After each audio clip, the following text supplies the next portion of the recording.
We just delve into the work.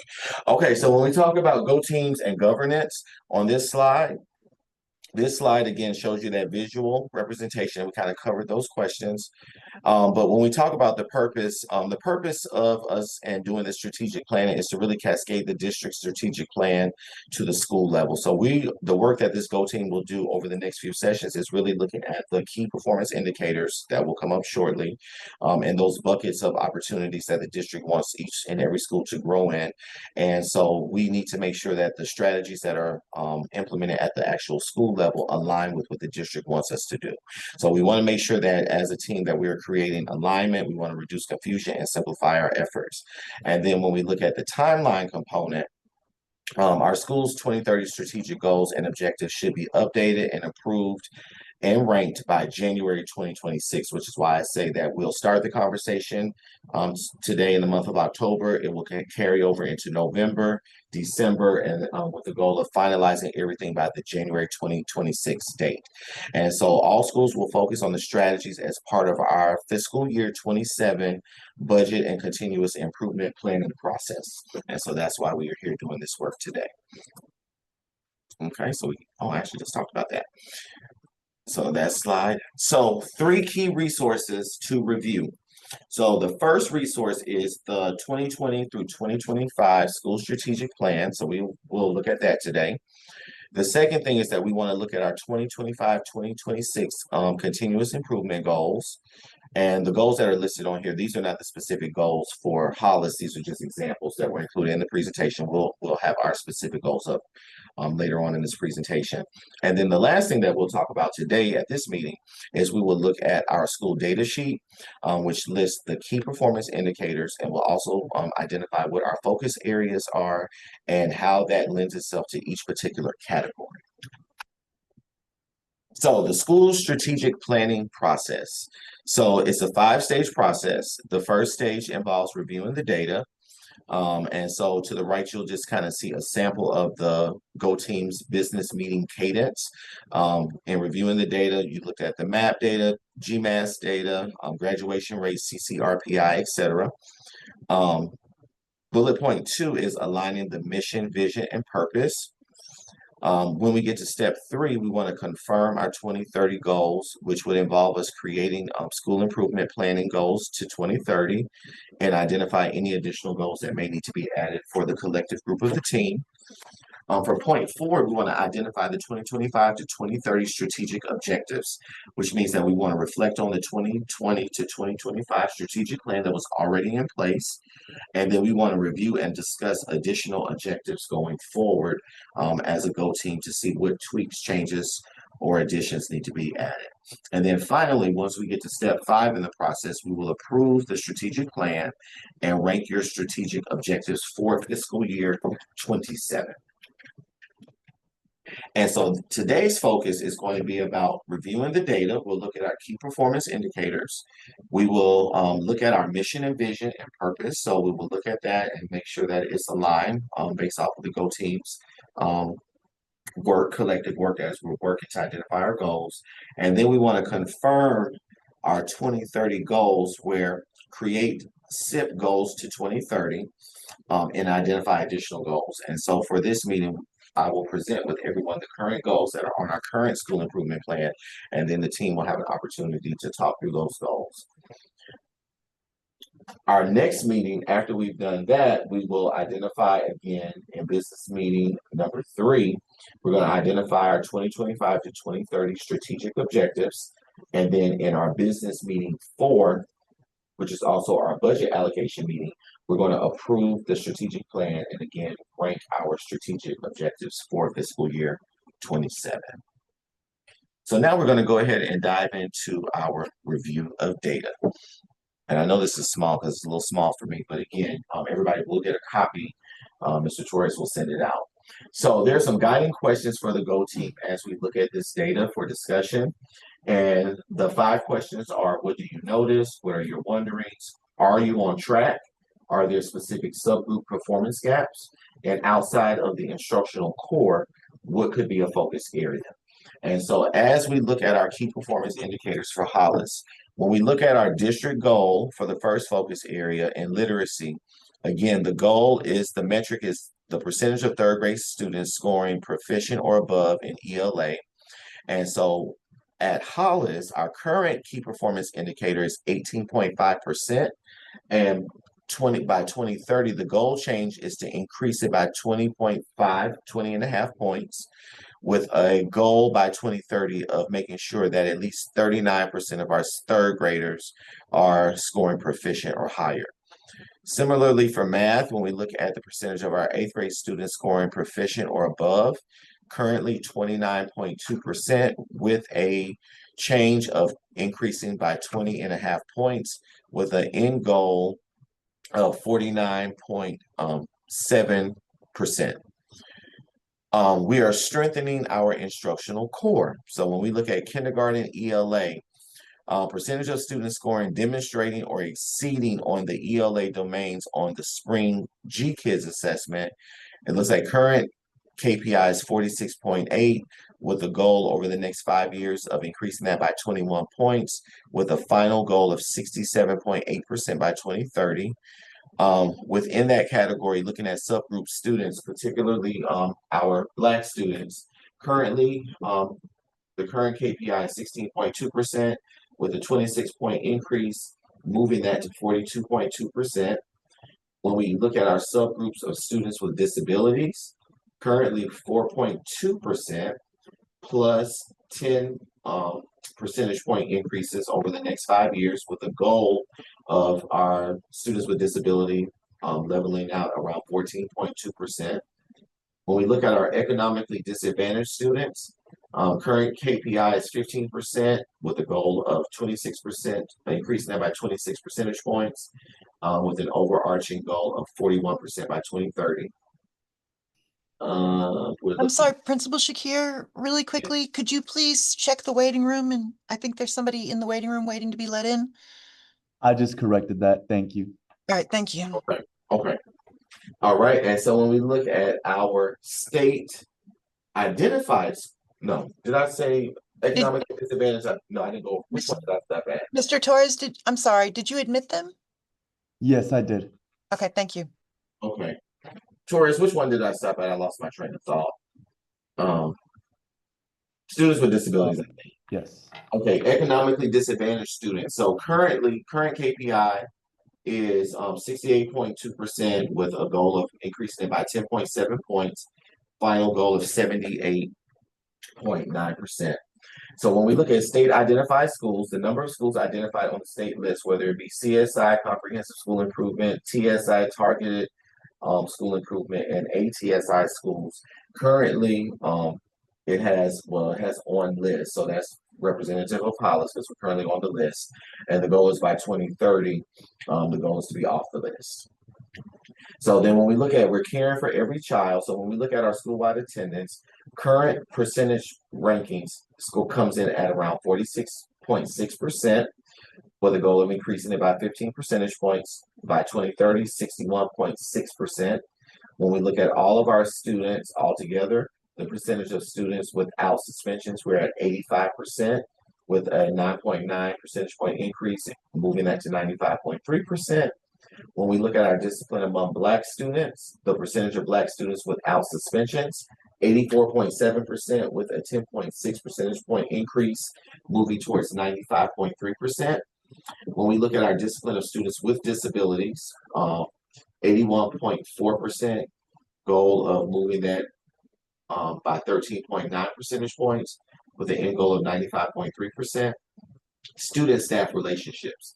The percentage of students feeling comfortable going to most or all of their teachers, 47.6%, with a goal of increasing that by 21 percentage points, leveling out at 68.6%. School climate. School climate star rating out of 5 points. Current KPI is 2 stars. The goal is to increase that by 2 stars over the next 5 years to level out at a 4-star climate rating. We are sparking curiosity, looking at beyond the core for elementary school for our K-5 students. Currently, we're at 97.3%. The district's goal for Hollis is to go up by 0.3 percentage points, leveling out at 97.6%. And when we look at the beyond the core for middle school, currently at 99.5%, increasing that by half a percentage point over 5 years with a 100% goal at 2030. When we look at our strength, is our team staff engagement, percent of staff engaged currently, based off current KPI 25.9%. Goal is to increase that by 16.5 percentage points, leveling out at 42.4%. Teacher experience falls within this category. Percentage of teachers with 3 or more years of experience. Current percentage ranking is 70.2%, increasing that over 5 years by 7.4 percentage points, leveling out at 77.6%. And teacher compensation, which we've seen that on the news over the last several months. $81,496, I'm assuming is the current average salary across the board for teachers, with a goal of increasing that by $18,504 over the next 5 years, so that by 2030, the average teacher salary would be somewhere around $100,000. When we look at, hold on, we have some, Mr. Torres, you see somebody else that looks like they're trying to come into the Yes, room. I just got it. Thank you. Okay, thank you. When we look at our responsibility is shared, family engagement, student support, and success, the percent of favorable responses to supporting student success through our family engagement surveys. Current KPI is 78.6%, with a goal of increasing by 7.1 percentage points over the next 5 years, leveling out at 85.6%. And then family engagement through the parent portal. So the percentage of Infinite Campus parent portal accounts. Currently, we have 45.9%, goal of increasing that by 19.2 percentage points, leveling out at 65.2%. And the last bucket is our system is efficient and effective. So that's looking at safety perceptions, grades 3 through 5, and that probably comes from the student climate survey that usually comes out in the spring. And so looking at that, current KPI is 50.1%, with the goal of increasing that by 10 percentage points over the next 5 years, leveling out at 60.1%. And safety perceptions of our well, not 6 through 12, but for us, it will be 6 through 8 rather. Percent of students choosing very safe or extremely safe. Currently 55.1%, increasing that by 13 percentage points, leveling out at 68.1%. And the last bucket is enrollment. School meeting K-12 enrollment minimums. Current KPI 555, well, we're definitely already well above that right now. With the goal of increasing that by 120 students over 5 years, with the goal of leveling out by 2030, 675. And so based off of these KPIs, I guess Mr. Torres will open it up to the floor, to the Go team, based off of the question stems. Does anybody have anything that they notice? Any wonderings? Are we on track? Are there any specific subgroup performance gaps that you want to talk about? And outside of the instructional core, what could be a focus area, if anything?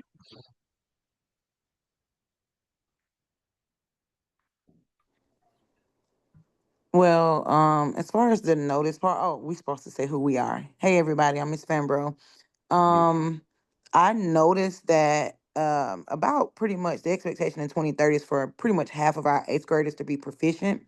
Yeah. And my wondering is, in the next 5 years, what are we going to do to prepare them to at least be no less than 10% off that goal in 6th and 7th grade, so that 8th grade doesn't have to work that hard.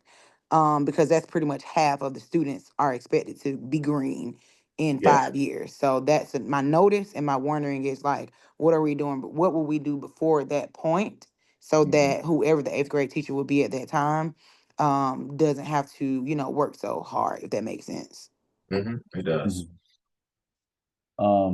Just because, I mean, as the 8th grade math teacher, obviously that's what stands out to me the most as well.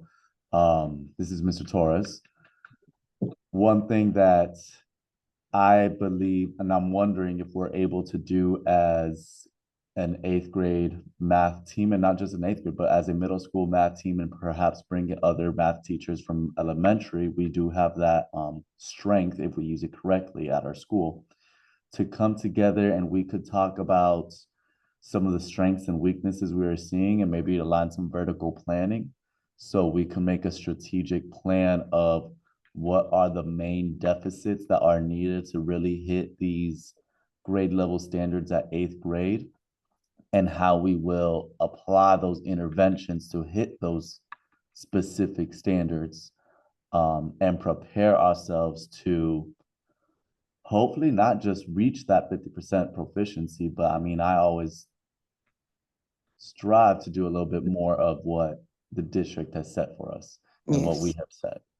But we will have to really, I'm wondering how we can work with our schedule to work as a team and a whole unit in an entire math department.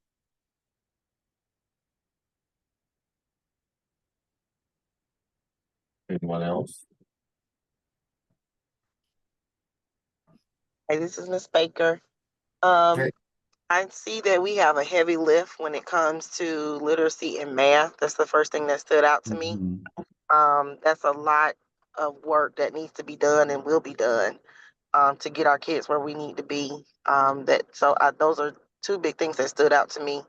A wondering that I had was, how is all these changes that we're going to have with facilities, how is that going to affect our progress? Because anytime there's a shift in the students and their placement and where they're going to be going to school, there's a learning loss there. So I'm just wondering how that's going to affect us. Hopefully it won't affect us too bad, but there are some changes that will be made based off. Mhm. Well, one of the things in the last iteration of the facilities long range planning, before, so now the plan is to have Hollis remain as a K-8 school versus collapsing it to K-5 and the 6 through 8 to Herman J. Russell. So if that does go up for a vote and if it's approved by the board, one of the things that we will have to talk about as a GO team in the spring for next school year is that the schedule for the middle school will definitely have to change, because when I look at the schedule with middle school running off of the same current schedule as elementary, middle school students are losing 30 minutes a day from the instructional block. So there will have to be conversations pending the board approval, unless all of the facilities things are finalized and the schools know what's happening. There will have to be discussions that we need to talk about through the GO team about looking at the schedule for the middle school, because that in and of itself may provide the additional opportunity if the middle school students are truly getting the middle school schedule, that block schedule that they're supposed to have. So that's something that the GO team will talk about very soon as well. Hi, Principal Shakir. This is Hi. Chandra from the GO team office. So the GO team has had that conversation before about expanding or extending the middle school schedule at Hollis. So I can, connect with you about that before the team has the full conversation, just so you don't have to start at square one with the conversation. Because I believe, and I don't know if you've talked to transportation about this, but I believe some of the challenge was for Hollis because of the high transient student population, the high, I think, what McKinney-Vento population at the time. Some of the students would have to get on the bus like very, very early. So, I mean, we can, again, talk offline, and then the GO team can have the conversation whenever things are finalized. We'll talk off. Yeah, we definitely, I would like to connect with you offline, because I've already been in conversation with my cluster superintendent about it, because I'm working on, she wants me to work on a plan, because we do have to look at, because if the district does decide to keep Hollis as K-8, we can't shortchange the kids off of those instructional minutes. So we got to be I guess the word is innovative. We have to be innovative in our approach to figure out what type of schedule needs to be put in place that's going to be able to maximize those opportunities for the kids to get that additional support so that they can have increased outcomes. So I definitely would like to get some of the information that you shared. And I had spoken with some individuals before. I think that Hollis had approved to extend the schedule before through the GO team, but that was right before COVID. And then after COVID happened, all schools had that additional 30. Exactly. Yeah. So okay, that's fine. I'll make a note of that as something for us to connect and follow up on. Okay, perfect. Thank you so much. Okay, so the next part is looking at our alignment. Well, I'm sorry. Does anybody else have any questions, wonderings, or anything that they may want to say about the key performance indicators before we move on to looking at our mission, vision, and purpose? I noticed there was also a 10% increase in proficiency for DEE, and kind of how we already said, like in the next 5 years, like what does our current model look like to support that increase? And are we on track? That would be my wondering.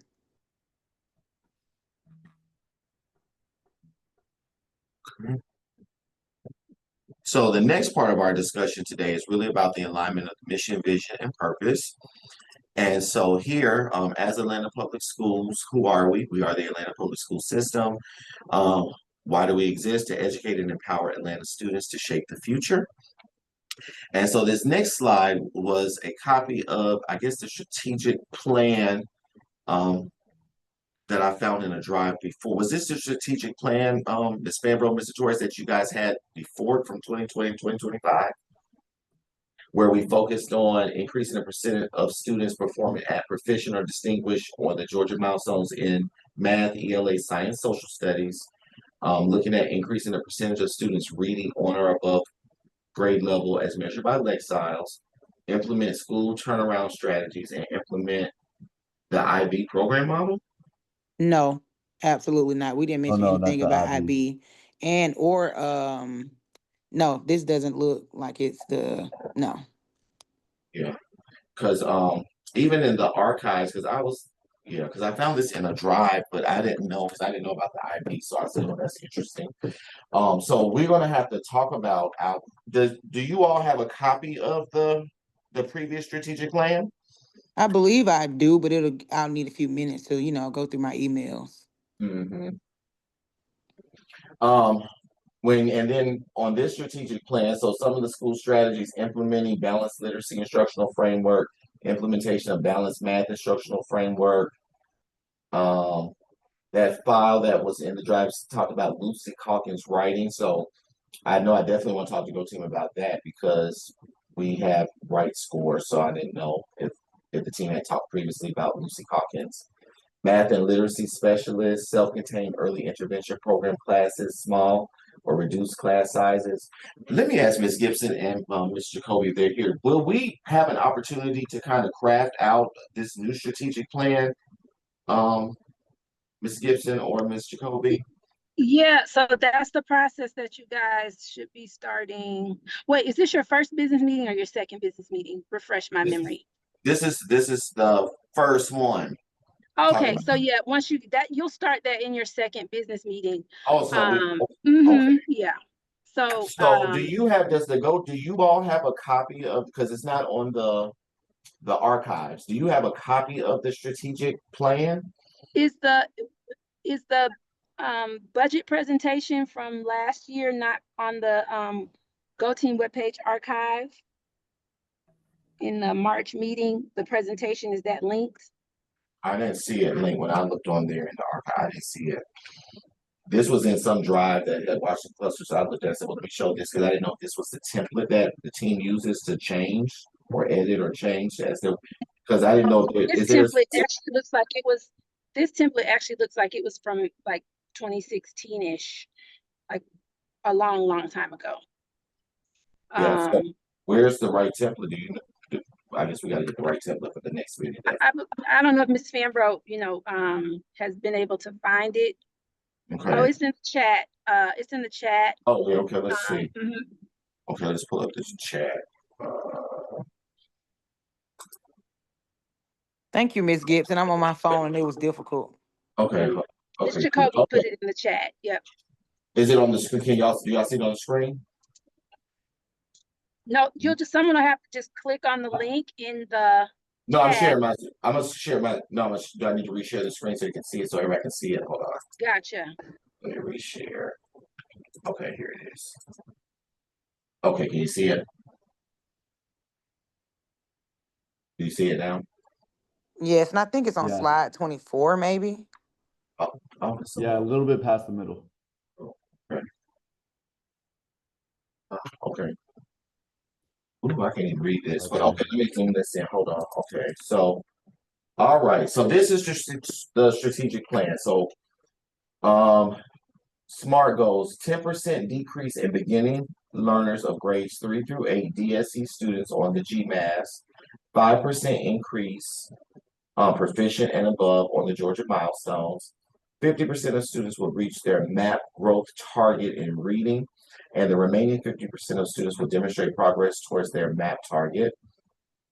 It looks like 10% decrease for in beginning level learners grades 3 through 8 on the Georgia milestones. This doesn't, well, I guess this might be ELA. And 5% increase in proficient and above on GMAS. 50% of students will reach their MAP growth target in reading. The remaining 50% will demonstrate progress towards their MAP target. And then decrease the number of students who are chronically absent by at least 10%. Develop and implement a comprehensive attendance policy and protocol and implement it with fidelity.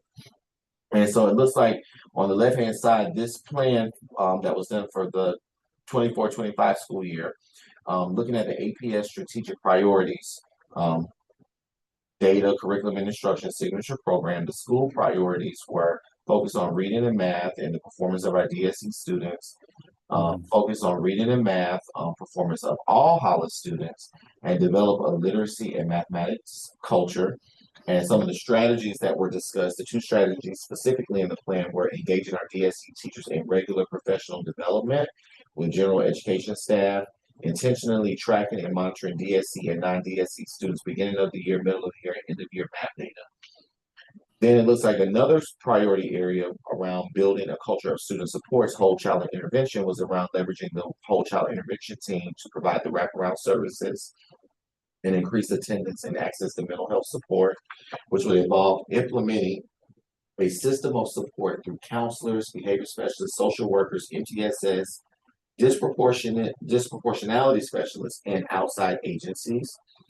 When we look at equipping and empowering leaders and staff, improve leadership opportunities, retain top performing staff, providing ongoing recognition and rewards for teachers of excellence, aligned practices, educator of the month recognition, provide multiple engagement opportunities for families, which would involve encouraging partners to participate in school-based activities and recognize them by having coffee with principal, breakfast with principal, leverage school-based partnerships to support families.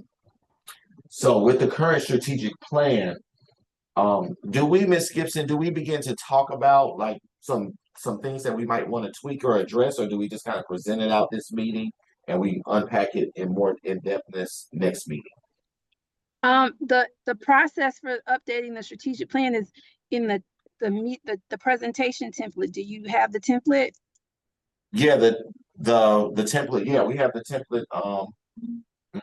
This PowerPoint. Yeah, we have the PowerPoint template that came from your office. But today it was, I just want to make sure, because this is the template you're talking about, right?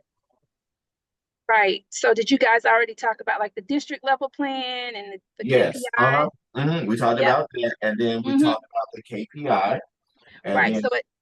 Then, so at this point, what you all will be doing is looking at the mission and vision alignment. So if you go back to that strategic plan that you just had up, and there should be a mission and vision for Hollis at the top of that document. And so the conversation for the Go team to have right now, or the discussion, is, looking at the current mission and vision and comparing that with, the shift that the district has made with the mission, vision, and purpose statement.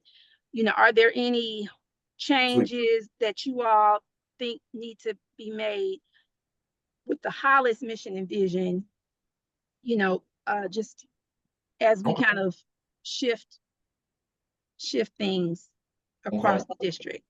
So when we look at our mission and vision, which is the same mission and vision that's on our website, let me pull it back up here again, make sure we have the right one. Our school mission is that we are an innovative school that exposes students to rich experiences that will allow them to dream bigger and lead choice-filled lives. Our vision is we equip students with the knowledge and skills needed to tap into their talents and unique purposes. So when we think about that in alignment with where the district's vision is overarching for the Go Team, are there any changes, revisions, modifications that need to happen to the school's mission and the current mission and vision statements that are in place?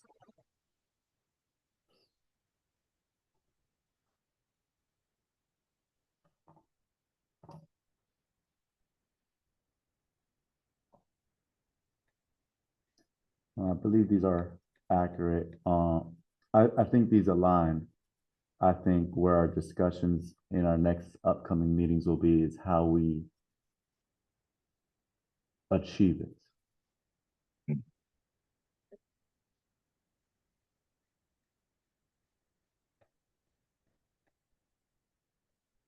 You don't have anything to contribute or?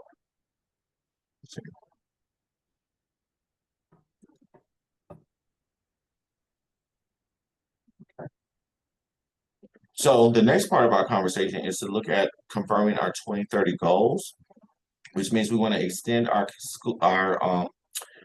continuous improvement plan goals to the year 2030. And then we want to identify if there are any additional goals for the strategic plan beyond those identified. If so, we want to capture them no more than 1 to 2 additional goals. So on this slide, can you see the slide presentation? You can? Okay, thank you. No, we still see the old strategic plan right now. Okay, hold on.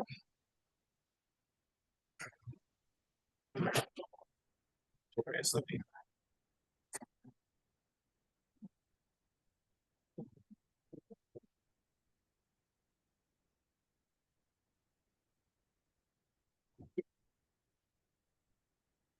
To hold on, let me share. Let me share again. Okay, here we go. Okay, can you see it now? Yes. Okay, great. So these are the current continuous improvement goals that are in place for the school. So the first one focuses on mathematics for K-5. And these goals were created based off of the school being federally identified on the list for the elementary side of the building. So looking at the 2025-2026 school year, all K-5 students will demonstrate growth in mastering the Georgia K-12 mathematics standards as measured by a 7% increase in the number of students in grades 3 through 5 achieving proficient or higher on the mathematics portion of the Georgia milestones, as well as a 7% increase in the number of Black students, Hispanic students, and students with disabilities in grades 3 through 5, moving into the realm of proficient or higher, and a decrease of at least 10% in the percentage of students in grades K through 5 performing at the beginning level.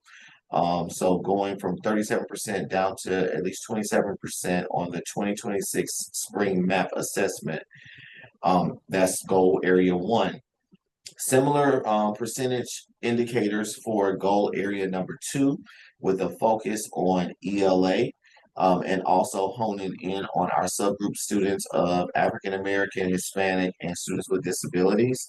And then also with that same goal, similarly looking at decreasing the percentage of students scoring in the beginning level of performance on the MAP assessment. And then the last goal focuses on the climate and culture piece. Is by the end of the current school year, improving overall culture is measured by decreasing the percentage of students missing 6 or more days and decreasing by 10% the students that have disability. So when we look at these proposed goals, do they align with and thinking about extending them out to 2030, do they align with the district strategic plan? Are there other goals that you think that we should focus on? How should we tweak or refine the goals to try to better make sure that we are in alignment with the goal that the district has, which for math, they want us to, by 2030, our 8th graders, they want at least 49.7%. That's 50% of 8th graders being proficient. And then when we look at least the 3rd graders, by 2030, going from 18.5% to 39%. What do you think about these goals?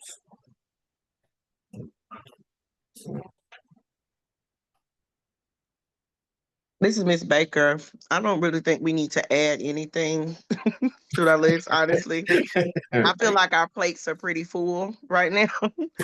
So that would be my suggestion. Let's just focus on what we need to do as opposed to adding more goals. You can't add two more? Um, No, what I'm thinking is I don't want to add additional like things. However, these goals, when I'm looking at it, to me, it seems a little daunting. They're very large goals. So I'm wondering, I'm from a special ed background. So when we made goals for students, we'd also make objectives and shorter term things to kind of help make sure we're on the right track. Maybe that could be something we look at instead, making ourselves maybe by next year, this is the percentage we want. Just to make sure we are scaling our way up and continuously improving. yeah, so I was looking at, so we have, because we're on the federally identified list, we have these short-term action plans. So I'm just looking at the short-term action plan that we have in place right now for ELA. So the goal, of course, this is K-5, but we would have to probably, in doing this plan, it would need to be STEM and grow to K-8. The goal is that students would demonstrate an increase of just 7% in the number of students that achieve proficiency or higher in ELA and math. So my wondering is that if the Go team kept this goal, do we think over 5 years, if we're striving for at least a 7% increase each year, 7 times 5 is what, 35. So I'm wondering if that would put us on target that by 2030, you would not only meet the 20.5 percentage point increase, but you should exceed the threshold if you are striving to have that 7% increase. And then as the Go team is coming up with the action steps, we would have to go a little bit more granular in terms of what are the specific action steps you want to see happen for your DEE subgroup, for your ELL subgroup, as well as for your all students. What are your thoughts about that?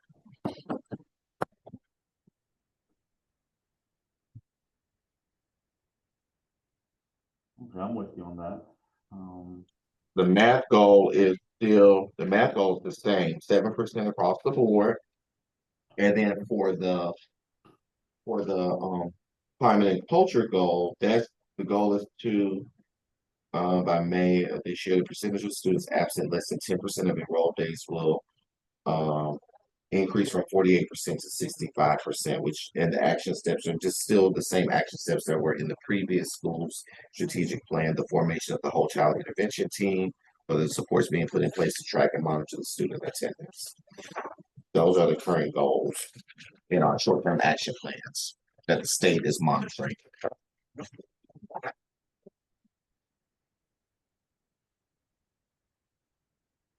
All right, any thoughts on those goals? Anything that you guys think may need to be edited?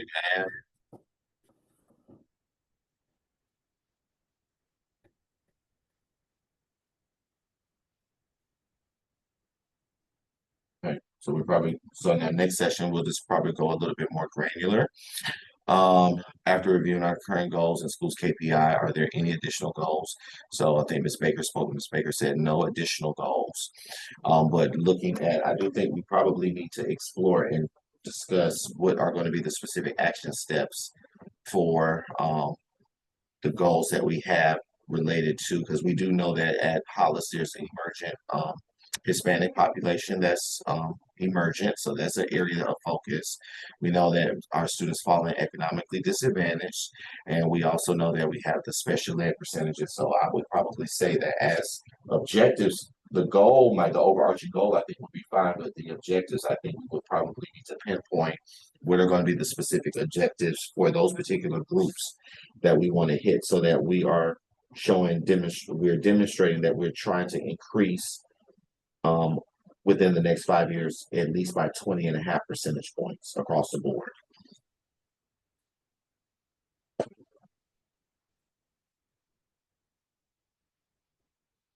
Question? Okay. I guess there are no questions.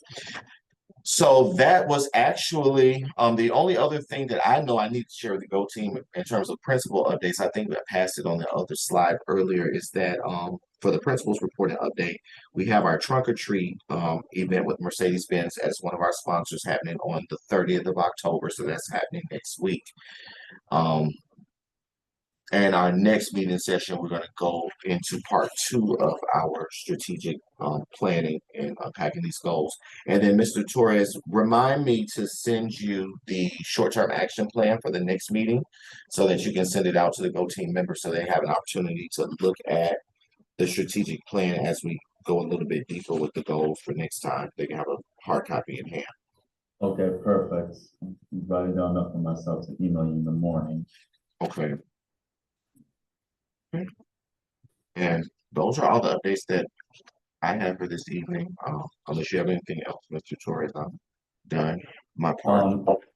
That will be all. So does anyone else have any announcements?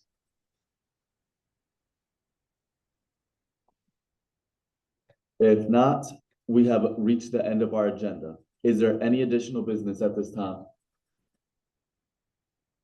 May I have a motion to adjourn the meeting? Motion. A second. Second.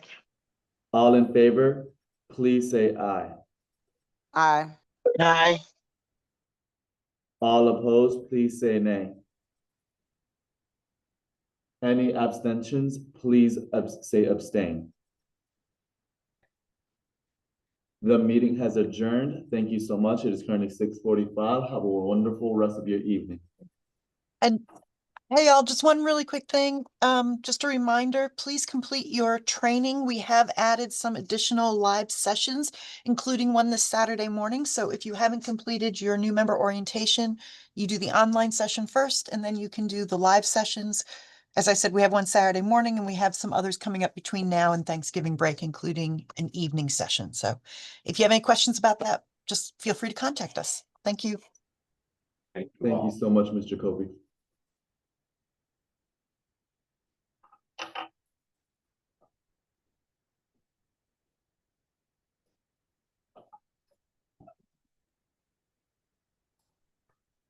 Okay, Principal Shakir. Could you, From here. yeah, I don't think there's anything else with the meeting tonight, No, right? the meeting has adjourned. You guys are free to log off. Okay. Thank you.